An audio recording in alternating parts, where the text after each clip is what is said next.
stato per me oggi un onore e un piacere portare il saluto a Federalberghi e a quanti hanno partecipato a questa importante manifestazione giubilare e quanti sono arrivati al Santuario della Madonna della Corona.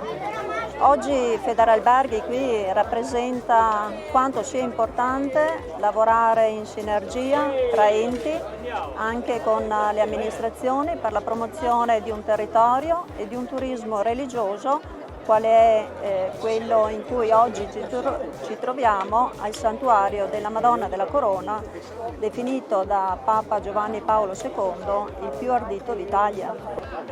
Diciamo che il nostro territorio non è un territorio solo a vocazione religiosa, ma anche quella inclusiva e anche dal punto di vista naturalistico. Ecco che quindi diventa fondamentale la collaborazione con, soprattutto in questo caso, con Federalberghi.